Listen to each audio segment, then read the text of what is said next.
പോറ്റിയെ കേറ്റിയെ എന്ന് പറയുന്ന ഒരു ഗാനമാണ് ഇപ്പോൾ കേരളത്തിൽ പ്രധാനമായിട്ടും വിവാദ വിഷയമായി മാറിക്കൊണ്ടിരിക്കുന്നത്. അത് പള്ളിക്കെട്ട് ശബരിമലയ്ക്ക് എന്നുള്ള ഒരു ഗാനത്തിൻ്റെ പാർട്ടിയാണെന്നാണ് പറയുന്നത്. ഇന്ന് മലയാള മനോരമയിൽ വന്നിരിക്കുന്നത് പള്ളിക്കെട്ട് ശബരിമലയിലേക്ക് എന്നുള്ളത് ഒരു സൂഫി ഗാനത്തിൻ്റെ കോപ്പിയടിയാണ്, അല്ലെ പാർട്ടിയാണ്. എങ്ങനെയാണ് സാർ ഇതിനെ നോക്കി കാണുക? അസംബന്ധമാണത്. കാരണം മലയാള മനോരമയുടെ ഈ റിപ്പോർട്ടിലെ ആദ്യ ഭാഗം നമുക്ക് നോക്കാം. പള്ളിക്കെട്ട് ശബരിമലയ്ക്ക് എന്ന അയ്യപ്പ ഭക്തി ഗാനത്തിൻ്റെ പാരഡിയെ ചൊല്ലി വിവാദം മുറുകുമ്പോൾ പള്ളിക്കെട്ട് ഗാനം തന്നെ മറ്റൊരു ഗാനത്തിൻ്റെ ഈണം പിൻപറ്റി എഴുതിയതാണെന്ന വിവരം പുറത്തു വന്നു. തമിഴ്നാട്ടിലെ ഇസ്ലാമിക തീർത്ഥാടന കേന്ദ്രമായ നാഗൂർ ദർഗയിലെ സൂഫി ഗായകർ പരമ്പരാഗതമായി പാടി വരുന്ന ഏകനെ യാല്ല എന്ന് തുടങ്ങുന്ന ഗാനത്തിൻ്റെ ഈണം പകർത്തിയാണ് പള്ളിക്കെട്ട് ഒരുക്കിയതെന്ന് പ്രാദേശിക ചരിത്ര ഗവേഷകൻ പള്ളിക്കോണം രാജീവ് ഫേസ്ബുക്കിൽ കുറിച്ചു. ഈ ഫേസ്ബുക്ക് പോസ്റ്റ് ഞാനും കണ്ടിരുന്നു. നാഗൂർ ദർഗയിലെ ഗാനം തമിഴ്നാട്ടിലെ തീരദേശ ജനത ജാതി മതഭേദമന്യേ ഏറ്റുപാടുന്നത് കേട്ടപ്പോഴാണ് ഇതേ ഈണത്തിൽ അയ്യപ്പ ഭക്തിഗാനം രചിക്കാൻ തമിഴ് പണ്ഡിതനും കവിയുമായ ഉളുന്തൂർപേട്ട ഷൺമുഖം തീരുമാനിച്ചത്. കെ വീരമണിയുടെ മധുരൈ വീരമണി ശബ്ദത്തിലൂടെ ഗാനം പ്രസിദ്ധമായി. ഇതാണ് മനോരമ എഴുതിയിരിക്കുന്നത്. പണ്ട് മനോരമ ഇങ്ങനെയൊന്നും അല്ല റിപ്പോർട്ട് ചെയ്തുകൊണ്ടിരുന്നത്. മലയാള മനോരമയ്ക്ക് ചെന്നൈയിലൊരു ലേഖകനോ ലേഖികയോ ഉണ്ടല്ലോ, ഉണ്ട്. ദ വീക്കിന്റെ ആയിട്ടാണ് അവിടെ വെക്കുക സാധാരണ. ആ ലേഖകനോടോ ലേഖികയോടോ ചോദിച്ചിരുന്നെങ്കിൽ സത്യം അറിയാൻ കഴിയുമായിരുന്നല്ലോ. അതായത് ഈ ഏകനെ യാള്ള എന്ന് പറഞ്ഞ വീഡിയോ ഞാൻ കേട്ടിട്ടുണ്ട്. മറ്റേ നാഗൂർ ദർഗ, ഈ നാഗൂർ ദർഗയിൽ സ്ഥിരമായിട്ട് മറ്റേ ആർ കെ ശേഖർ മതം മാറിയല്ലോ. ആർ കെ ശേഖർ ഹിന്ദു ആയിരുന്നു, മതം മാറി റഹ്മാന്റെ അച്ഛൻ. അത് കഴിഞ്ഞ് റഹ്മാൻ സ്ഥിരമായിട്ട് പോകുന്ന സ്ഥലമാണ് ഈ നാഗൂർ ദർഗ എന്ന് പറയുന്നത്. സൂഫി ദർഗയാണത്. അപ്പോ ഇതിൽ പറയുന്ന പല ഭാഗങ്ങൾക്ക് തെളിവ് വേണ്ടേ സിനുജി? വേണം. അതായത് ഈ പരമ്പരാഗതമായി ഇന്ന് ഒറ്റ പ്രയോഗത്തിൽ കൂടി ഇത് 2000 വർഷം 3000 വർഷമായി എന്നുള്ള തോന്നലാണ് ഈ ഉണ്ടാക്കിയിരിക്കുന്നത്. പള്ളിക്കെട്ട് ശബരിമലയ്ക്ക് എന്ന് പറഞ്ഞ പാട്ടിനെ പറ്റി രവി മേനോൻ എഴുതിയിട്ടുണ്ട്. അദ്ദേഹം പാട്ടിനെ പറ്റി നല്ല വിവരമുള്ള ആളാണല്ലോ. അതിൽ ഇങ്ങനെ ഒരു ക്ലെയിം ഇല്ല, സൂഫി ഗാനമാണെന്നുള്ള ക്ലെയിം ഇല്ല. ഹിന്ദുവിൽ വീരമണിയെ പറ്റി തന്നെ പള്ളിക്കെട്ട് ശബരിമലയ്ക്ക് എന്ന് പറഞ്ഞിട്ട് ഉള്ള ശീർഷകത്തിൽ തന്നെ വലിയ ദീർഘമായ ലേഖനമുണ്ട്, ഓൺലൈനിൽ കാണാം. അതിലില്ല ഇത്. ബേസിക്കായ ഒരു ചോദ്യമുണ്ട്. പള്ളിക്കെട്ട് ശബരിമലയ്ക്ക് എന്ന് പറഞ്ഞാൽ വളരെ പ്രസിദ്ധമായ, തമിഴില് ഏറ്റവും പ്രസിദ്ധമായ അയ്യപ്പൻ പാട്ടാണത്. ആ പാട്ട് ഈ ഏകനെ ആള കോപ്പിയടിച്ചതാണെങ്കിൽ തമിഴിൽ ഈ വിവരം ആളുകൾ അറിയണ്ടേ? തമിഴിൽ ലേഖനങ്ങൾ വരേണ്ടതല്ലേ? ഇത് പാരഡിയാണ്, യാ അല്ല കോപ്പിയടിച്ചതാണ് എന്ന് തമിഴിൽ വരേണ്ടതല്ലേ ആദ്യം എവിടെയെങ്കിലും? അതെ. തമിഴന്മാരും വിവാദത്തിൽ മോശമൊന്നുമല്ലല്ലോ. എന്നാൽ തമിഴിൽ അങ്ങനെ വന്നിട്ടില്ല. തമിഴിൽ ആരും ഇത് ഏകനെ ആളുടെ കോപ്പിയടിയാണെന്ന് ഇതുവരെ പറഞ്ഞിട്ടില്ല. അപ്പൊ പിന്നെ ഈ വിവരം എവിടെ നിന്ന്? അതാണ് ഈ ഏകനെ ആള ആരെഴുതി എന്ന് തുടങ്ങി. ഇത് മറ്റേ യൂട്യൂബിൽ വരാൻ തുടങ്ങിയത് ഈയിടെ ആണെന്നൊക്കെ പറഞ്ഞ വിവരമൊക്കെ മനോരമയുടെ അകത്തുണ്ട്. 2004 സുനാമിക്ക് ശേഷം ഏഷ്യൻ തീരദേശങ്ങളിലെ പ്രാദേശിക സംഗീതം രേഖപ്പെടുത്തി സൂക്ഷിക്കാനായി എർത്ത് സിങ്ക് റെക്കോർഡ്സ് കമ്പനി ആരംഭിച്ച ലയ പ്രോജക്റ്റിന്റെ ഭാഗമായി ഈ ഗാനത്തിന്റെ ആദ്യ രൂപം റെക്കോർഡ് ചെയ്ത് യൂട്യൂബിൽ ലഭ്യമാണ്. 2004. 1971 മുതൽ പള്ളിക്കെട്ട് ശബരിമലയ്ക്ക് ഗാനമുണ്ട്. ഈ 50 വർഷമായിട്ട് ഇത് കേൾക്കുന്നുണ്ട് എന്നുള്ളത് രവി മേനോന്റെ ലേഖനത്തിലും ഉണ്ട്. ഇത്രയും പറഞ്ഞ ശേഷം എനിക്ക് തമിഴ് അറിയാം. ഞാൻ തമിഴ് ഇതിനു വേണ്ടിയല്ല, എനിക്ക് 6 വയസ്സ് മുതലൊക്കെ ഇതറിയാം. വായിക്കാനും എഴുതാനും സംസാരിക്കാനും ഒക്കെ അറിയാം. ഞാൻ ഇതിൻ്റെ വിവരങ്ങൾ അന്വേഷിച്ചു തമിഴിൽ. ഇന്നലെ വികടൻ എന്ന് പറഞ്ഞ വാരികയുടെ ഇത് ഈ വീരമണിയായിട്ടുള്ള അഭിമുഖമുള്ള ഒരു വികടൻ വാരികയില് ആ അഭിമുഖം ഞാൻ വായിച്ചു. അപ്പൊ വികടൻ വാരികയില് വീരമണി പള്ളിക്കെട്ട് ശബരിമലയ്ക്ക് എന്ന് പറഞ്ഞ പാട്ടുണ്ടായ കഥ പറഞ്ഞിട്ടുണ്ട്. അതിൽ അദ്ദേഹം പറയുന്നത് എന്താന്ന് വെച്ചാൽ ഇവര് പ്രപിതാമഹൻ മുതൽ ഇവര് സംഗീത കുടുംബമാണ്. ഇദ്ദേഹത്തിന്റെ തന്നെ ഈ പിതാമഹൻ 72 മേളകർത്താരാഗങ്ങളാണല്ലോ പ്രധാനമായിട്ടുള്ളത് കർണാടക സംഗീതത്തിൽ.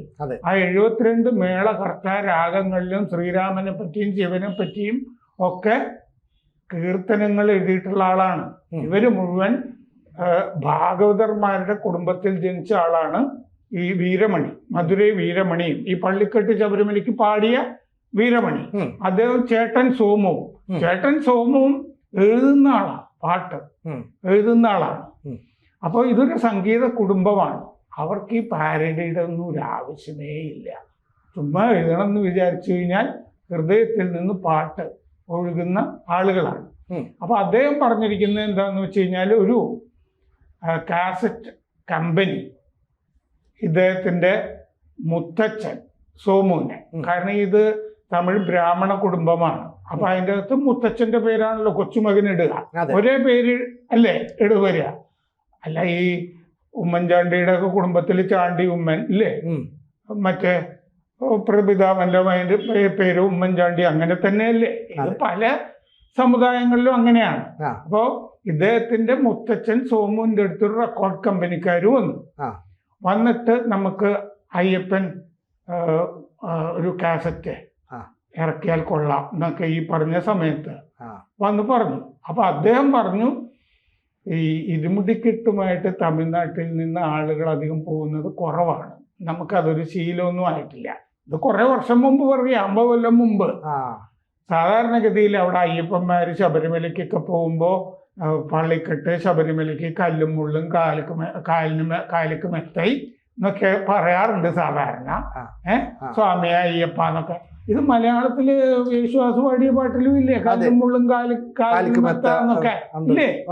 നമ്മൾ സാധാരണ പറഞ്ഞിരുന്ന ഒരു സാധനമാണ്. അത് ഈ കാസറ്റ് കമ്പനിക്കാരനോട് ഈ സോമു പറഞ്ഞു. അപ്പൊ പുള്ളി പറഞ്ഞു, എന്നാ പിന്നെ നമുക്ക് ഇത് തന്നെ ലിറിക്കാക്കി എഴുതി നമുക്ക് ഒരു പാട്ടുണ്ടാക്കാം എന്ന് പറഞ്ഞു. നമ്മൾ ഈ ഇതിൻ്റെ അകത്ത് നോക്കുമ്പോൾ ഇതിൻ്റെ സംഗീതം വീരമണി കൃഷ്ണ എന്ന് കാസറ്റിൽ കാണാം, പാടിയത് വീരമണി രാജു എന്ന് പറയാം എന്ന് കാണാം. ഈ മധുരൈ വീരമണിയെ തന്നെയാണ് വീരമണി രാജു എന്ന് പറയുന്നത്. ചേട്ടനെ വീരമണി സോമു എന്നും പറയും. പാട്ട് എഴുതിയത് ഈ ഉളുന്തൂർ പേട്ടൈ ഷൺമുഖം മാത്രമല്ല, അതിൻ്റെ അകത്ത് നമുക്ക് കാണാം ശിവമണി, നെല്ലായി, അരുൾമണി, ഇവരും ഈ പാട്ട് എഴുത്തില് കോൺട്രിബ്യൂട്ട് ചെയ്തിട്ടുണ്ട് എന്നുള്ളത് കാണാം. അപ്പൊ ഒരാളുടെ മാത്രം കോൺട്രിബ്യൂഷൻ അല്ല അത്. അപ്പൊ തമിഴില് ഇപ്പൊ എനിക്ക് തമിഴ് അറിയാവുന്നത് കൊണ്ട് എനിക്ക് ഇതേപ്പറ്റി കൂടുതൽ ഇൻഫർമേഷൻ എനിക്ക് കിട്ടുന്നുണ്ട്. അപ്പൊ അതുകൊണ്ട് ഈ പാട്ടിനെ പറ്റി അവര് തന്നെ പറയുന്ന ഒരു കഥയുണ്ട്. പിന്നെ ഇവര് ഇറക്കിയിട്ടുള്ള എത്രയോ പ്രശസ്തമായ പാട്ടുകൾ സിനുജി തന്നെ കേട്ടിട്ടുണ്ടാവും. വിനായകനെ വിനയ് തീർപ്പവനെ, മിക്കവാറും വളരെ പ്രശസ്തമായ കേരളത്തിലുമൊക്കെ. മറ്റേ അത് ചീർകാഴി ഗോവിന്ദരാജൻ പാടിയത്. അങ്ങനെ എത്രയോ പാട്ടുകള് ഇവർ കാസറ്റുകൾ ഇറക്കിയിട്ടുണ്ട്. ഇവർക്ക് പാരഡിയുടെ ഒന്നും ഒരു ആവശ്യമില്ല. തമിഴ് എന്ന് പറഞ്ഞ ഭാഷ ഇങ്ങനെ ഒഴുകുന്നൊരു ഭാഷയല്ലേ, തനത് സ്വന്തമായ ഭാഷയല്ലേ. അപ്പോ ആ മാതൃകയിൽ അല്ലാതെ അല്ല ഇത് കഴിഞ്ഞിട്ടുണ്ടായതായ പോരെ, അങ്ങനെ സംഭവിക്കാലോ, അങ്ങനെയല്ലേ സംഭവിക്കുള്ളൂ. കാരണം ഏറ്റവും പോപ്പുലറായ ഒരു പാട്ടിന്റെ പാരഡി ആയിട്ടല്ലേ പിന്നീട് വരുന്നത്. അപ്പോ പള്ളിക്കെട്ട് ശബരിമലയ്ക്ക് എന്നുള്ള പാട്ടാണ് ഏറ്റവും ജനപ്രിയമായത്. ആ ഈണത്തിൽ വേറെ പാട്ട് വരുന്നു എന്നല്ലേ ഉള്ളൂ, അത്രേ ഉള്ളൂ. അപ്പൊ അങ്ങനെയാണ്. ഇതിനൊപ്പം വിരുത്തമുണ്ട്. ഇരുമുടി താങ്കി എന്ന് പറഞ്ഞാണല്ലോ ഇത് തുടങ്ങുന്നത്. അതിന് വിരുത്തം എന്ന് പറയും. അത് കഴിഞ്ഞ് പാട്ട് തുടങ്ങുന്നതാണ് പള്ളിക്കെട്ട് ശബരിമലയ്ക്ക് എന്ന് പറഞ്ഞ് തുടങ്ങുന്നത്. ഈ ഷൺമുഖം എന്ന് പറഞ്ഞ ആള്, ഇത് എഴുതിയ ആള് തമിഴ് സാഹിത്യത്തിൽ ഡോക്ടറേറ്റ് ഉള്ള ആളാണ്. പെരിയോറിന്റെ അനുയായിയായിരുന്നു. ഗണപതി വിഗ്രഹത്തിൽ ചെരുപ്പൊക്കെ ചാർത്തുന്ന നിരീശ്വരവാദിയൊക്കെ ആയിരുന്നു ഒരു കാലത്ത്. പിന്നെ മാരക രോഗം വന്നു ഇയാൾക്ക്. ദൈവവിരോധവും ദൈവനിരാസവും പറഞ്ഞു നടന്നാണല്ലോ. മാരക രോഗം വന്നു കഴിഞ്ഞപ്പോ അയാള് ഭക്തനായിട്ട് 400ഓളം ഭക്തിഗാനങ്ങൾ എഴുതി. അപ്പോ അങ്ങനെയാണ് അതിൽപ്പെട്ടതാണ് ഈ വിനായകനെ വിനയ് തീർപ്പവന് എന്നൊക്കെ ഉള്ളത്. അപ്പോൾ നീയല്ലാൽ ദൈവമില്ലേ ശീർകാഴിയുടെ ഒരു പാട്ടുണ്ട്. പിന്നെ മധുരൈ അരസാളും മീനാക്ഷി, ഇതൊക്കെ ഷൺമുഖം എഴുതിയിട്ടുള്ള പാട്ടാണ്. ഇവരെഴുതിയിട്ടുള്ളത് സ്വാമി തിന്തകത്വം എന്ന് പറഞ്ഞൊരു കാസറ്റ്, വീരമണിയും ചേട്ടൻ സോമും എല്ലാം കൂടി. ഭഗവാൻ ചരണം ഭഗവതി ചരണം അതും കേട്ടിട്ടുണ്ട്. അതെ. പിന്നെ വില്ലാളി വീരനെ വീരമണി കണ്ഠനെ, ഇതൊക്കെ ഇവര് എഴുതിയിട്ടുള്ള പാട്ടുകളാണ്. ഈ അയ്യപ്പന്മാർ ശബരിമല പോകാനായിട്ട് വീടുകളിൽ ഇങ്ങനെ പരിപാടിയൊക്കെ സംഘടിപ്പിക്കുമ്പോൾ അവരെല്ലാം തന്നെ ചേർന്ന് പാടുന്നതാണ്. അതെ, സോമും വീരമണിയും അവരെഴുതിയിട്ടുള്ള സ്വാമി തിന്തകത്വം കാസറ്റിലാണ് ഭഗവാൻ ചരണം ഭഗവതി ചരണം. പിന്നെ ഈ ഇരുമുടി താങ്ങി ഒരു മനതാകി എന്ന് പറഞ്ഞാണ് ഇതിന്റെ വിരുത്തം തുടങ്ങുന്നത്. അത് കഴിഞ്ഞിട്ടാണല്ലോ മറ്റേതിലേക്ക് വരുന്നത്. അപ്പോ രവിമേനോൻ ഈ പാട്ടിനെ പറ്റി എഴുതിയ ലേഖനത്തിൽ 55 കൊല്ലമായി രവിമേനോൻ ഈ പാട്ട് കേൾക്കുന്നതായിട്ട് പറയുന്നുണ്ട്. ഞാനും ഏതാണ്ട് അത്രയും കൊല്ലമായിട്ട് ഈ പാട്ട് കേൾക്കുന്നുണ്ട് വീരമണിയുടെ. പിന്നെ വീരമണിയുടെ ജ്യേഷ്ഠൻ സോമുവും വയലിൻ വിദ്വാൻ ഗജയും ചേർന്ന് ആണ് ഈ പാട്ടിന് മ്യൂസിക് കൊടുത്തത്. ഈ പാട്ട് ചിട്ടപ്പെടുത്തിയത് വീരമണിയുടെ ജ്യേഷ്ഠൻ സോമു, വയലിൻ വിദ്വാൻ ഗജ. ഇവര് ചിട്ടപ്പെടുത്തിയ പാട്ടുകൾ ഇരട്ടയാണല്ലോ, സോമു ഗജ എന്നാണ് നമ്മൾ കാണുക. അപ്പോൾ അനിയന് പാടാൻ വേണ്ടി ചേട്ടൻ ഇങ്ങനെ ഒരുപാട് സംഗീതം ഇങ്ങനെ ചെയ്തുകൊണ്ടിരുന്നു. അനിയൻ വീരമണിക്ക് പാടാൻ വേണ്ടി ചേട്ടൻ സോമു. പിന്നെ അന്നദാന പ്രഭുവേ ശരണമയ്യപ്പ, ഇവരുടെ പാട്ടാണ്. പിന്നെ മാമലൈ ശബരിയിലെ മണികണ്ഠൻ സന്നിധാനം എന്ന് പറഞ്ഞൊരു പാട്ട് കേട്ടിട്ടില്ലേ? ഇതൊക്കെ പണ്ട് സിലോൺ റേഡിയോയില് ഞങ്ങളൊക്കെ കേട്ടുകൊണ്ടിരുന്ന പാട്ടാണ്. അത്ര പഴക്കമുള്ളതാണ്. വളരെ പഴക്കമുള്ളതാണ്. അപ്പൊ 1952 മുതൽ ചേട്ടനും അനിയനും സോമുവും വീരമണിയും കച്ചേരി നടത്തുന്നുണ്ട്. വീരമണിയെ ശബരിമലയിലേക്ക് ആദ്യം കൊണ്ടുപോയത് ആരാന്നറിയോ? 20 കൊല്ലം വീരമണി ശബരിമലയിൽ തുടർച്ചയായിട്ട് പോയിരുന്നു. 1971 ആദ്യമായിട്ട് തമിഴ് MGRന്റെ ഒക്കെ വില്ലനായിരുന്നില്ലേ എം എൻ നമ്പ്യാരാണ് ഗുരുസ്വാമി വീരമണിയുടെ. അവർ രണ്ടുപേരും കൂടിയാണ് പോയിക്കൊണ്ടിരുന്നത്. 1970 മുതൽ ശബരിമലയിൽ പോകുന്നുണ്ട്. അത് കഴിഞ്ഞ് വീരമണിക്ക് രക്താർബുദം പിടിപെട്ടു. അപ്പോഴും പാടിക്കൊണ്ടിരുന്നു. 1990 സെപ്റ്റംബർ 25 മധുര മീനാക്ഷി ക്ഷേത്രാങ്കണത്തിലായിരുന്നു അവസാനത്തെ കച്ചേരി. 25-ാം തീയതി, 4 ദിവസം കഴിഞ്ഞ് 29-ാം തീയതി വീരമണി മരിച്ചുപോയി. അപ്പോൾ ഇനി ഇവരുടെ കുടുംബത്തിനെ പറ്റി പറഞ്ഞാൽ കെ സോമു, കെ വീരമണി, ചേട്ടനും അനിയനും, ഇവര് MK കൃഷ്ണകുഞ്ചരം അയ്യരുടെ മക്കളാണ്.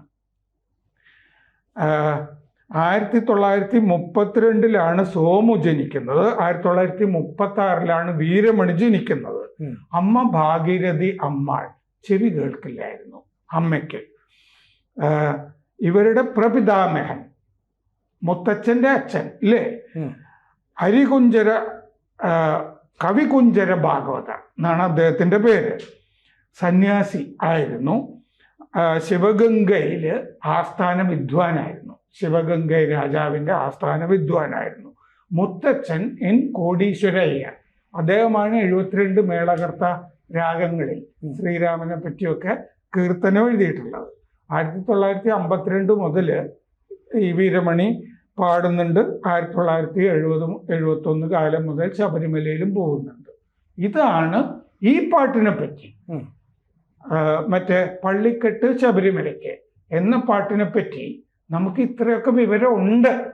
പക്ഷെ ഏകനെയാള എന്ന് പറഞ്ഞ പാട്ടിനെ പറ്റി ഇതെപ്പോൾ ഉണ്ടായി, എങ്ങനെ ഉണ്ടായി, ഒരു വിവരവും അതിനെപ്പറ്റി ഇല്ല. സാധാരണഗതിയിൽ പോപ്പുലറായ പാട്ട് പള്ളിക്കെട്ട് ശബരിമലയ്ക്ക് എന്നുള്ളതാണ്. തമിഴന്മാർക്കാർക്കും പള്ളിക്കെട്ട് ശബരിമലയ്ക്ക് എന്നുള്ളത് ഏകനെ ആള എന്ന് പറഞ്ഞ സൂഫി ഗാനത്തിന്റെ പാരഡിയാണെന്നുള്ള അഭിപ്രായം ഇല്ല. അപ്പൊ അതുകൊണ്ട് മനോരമയിൽ വന്നത് അസംബന്ധമാണ്. മനോരമ അവിടെ ചെന്നൈ ലേഖകനോട് ചോദിച്ചാൽ കിട്ടുമായിരുന്ന വിവരമാണ് അത്. കൂടുതൽ വാർത്തകളും വിശേഷങ്ങളും നിങ്ങളിലേക്ക് എത്താൻ ABC മലയാളം സബ്സ്ക്രൈബ് ചെയ്യുക, ബെൽബട്ടനും അമർത്തുക.